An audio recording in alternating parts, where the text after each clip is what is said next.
everyone, Jennifer here.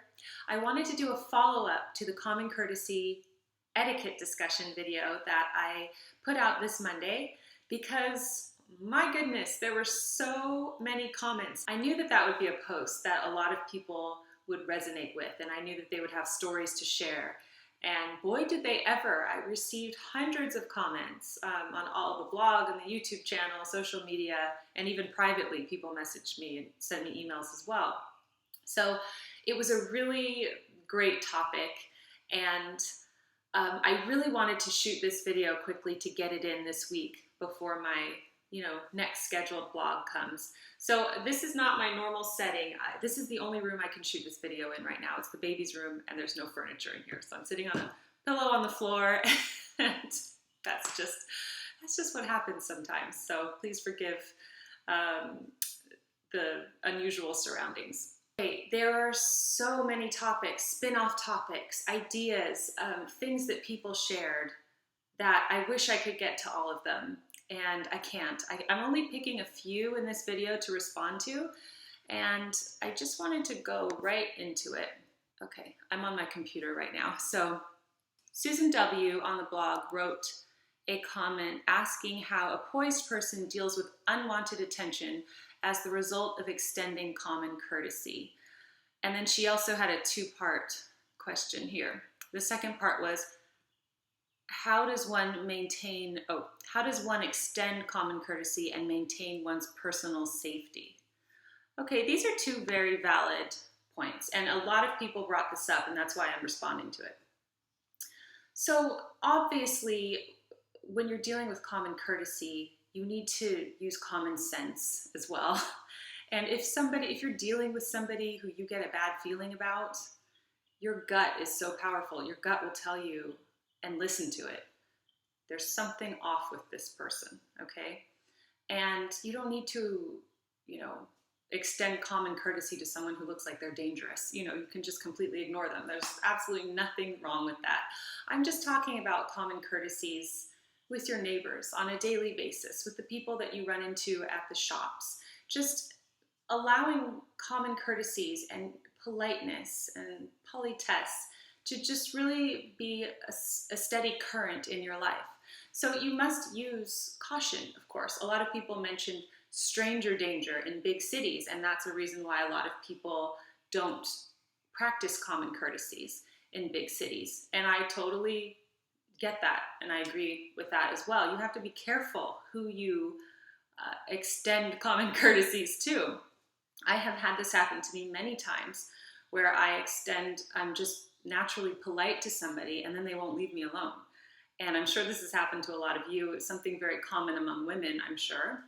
And with those people, I even had one recently last year. You can just maintain a distance from them and be very firm. And if they give you unwanted advances, you just shut it down immediately. And maintain your distance. You just have to be safe. So what I don't want people to do is get into a space where they're just suspicious of everybody and afraid of life, afraid that someone's going to do something to us, or that's just no way to live. So I would just say use your common sense and good judgment and do your best. And if somebody's giving you unwanted attention as a result of your common courtesy, you could just pull back a little bit and put a distance between you and that person if it's unwanted attention. Thank you so much for that comment. A lot of people said that. And I do have to say, I live in Los Angeles, and when I go to visit my parents' house, and I meant to say this in the last video, my parents, it's where I grew up, about an hour outside of Los Angeles in a suburban community. And when I go out there, I notice that people wave when you let them in the car. So it is definitely a big city thing, I think, that's more common over here. I don't know what it is. If people in the city have bigger egos, or they just think they're too busy to wave to somebody in the car who lets them in. I don't know what it is. So there's that. So, it's not all over the entire world, but I think just depending on where you are, you will notice different behavior of different people. Many women brought up this interesting fact, and I want to know what you think of this. A lot of women said that men are afraid to do things like open the door for you or ask if you need help or anything because they're afraid that the woman will get angry, and and it is a bit of an old-fashioned concept, especially today. And some people do get angry about that type of thing. There are, different sorts of women who take offense if, a man thinks that they need help with anything or opening a door. A lot of people did mention that. They said men are unsure of what to do with their masculinity, how that fits in this modern world as, roles in society change and things like that. And that is a very valid point as well. And one of the YouTube commenters said she saw a meme that said, "Where did all the gentlemen go?" And at the bottom of the meme it said, "Where all the ladies went." And I love that. I tried to look for that, but I couldn't find any image online. But I love that. Where did all the gentlemen go? We're complaining. Where did the gentlemen go? Well, where did the ladies go? Where did we all go? These are just valid points, and we all have a part to play in it, I think. Lastly, wanted to read this comment that I received on the blog from Natalie. And she says, "Dear Jennifer, I've been teaching 7th and 8th graders for nearly 10 years, and I'm struggling lately with the lack of common courtesy in the classroom. I know that I model poise and politeness in my classroom and that I encourage it in my students, but I'm having more and more issues with blatant disrespect towards me and my curriculum.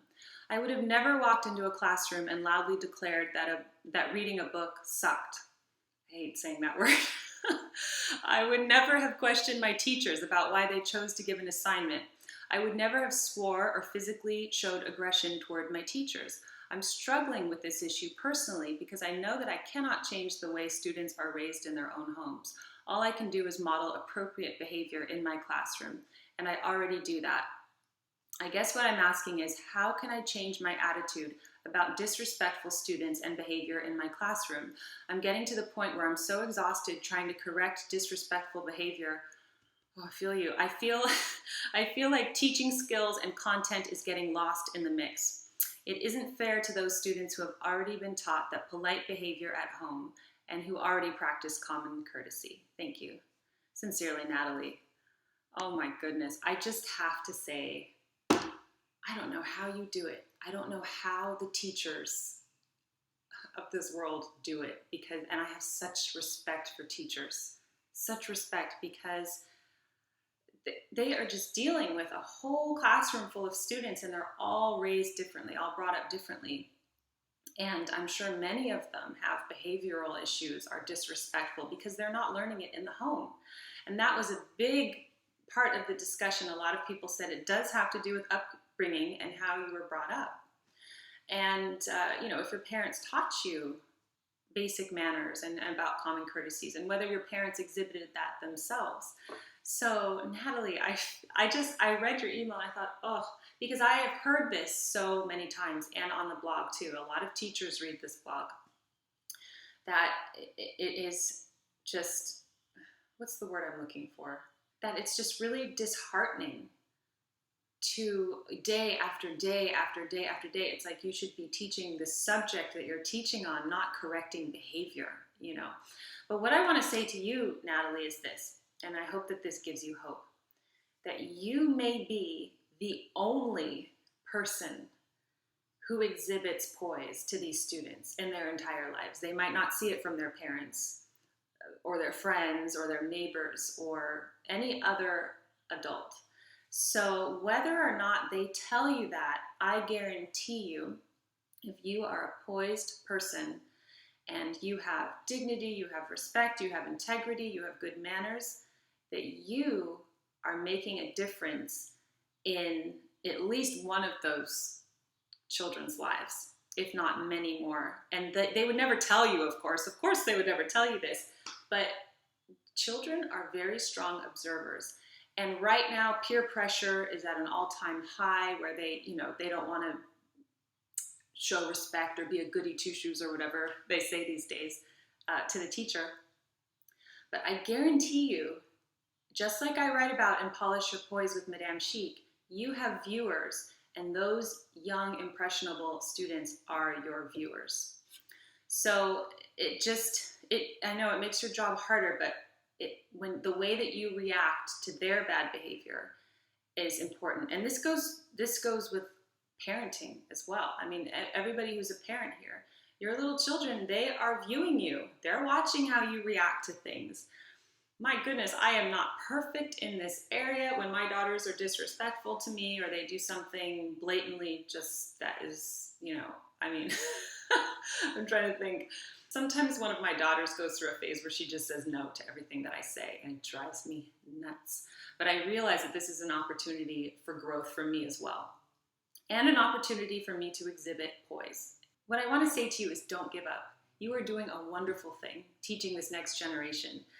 And, it is a bit scary, the next generation, because these common courtesies, these manners, they're just getting lost as it goes down, because parents aren't teaching it to their children. So I wanted to encourage you in that way. Don't give up and continue to be your poised self. And yes, it does make the job a little harder. You didn't realize that was in your job description. But you will make a difference in their lives. And maybe when they grow up, they'll look back to you. I remember my teachers, my poised teachers specifically, all throughout school. And those are the ones I remember. The ones who had poise, who had elegance, who had class. I still remember them. And they will remember you. So this is it. This is the follow-up discussion for today's video, and I'd love to hear more from you. Let me know what you think in the comment section below. This has been so much fun. I love this community on the Daily Connoisseur. I'm so grateful that we have each other to discuss these things with. Thank you so much, and I will see you next time on the Daily Connoisseur. Bye!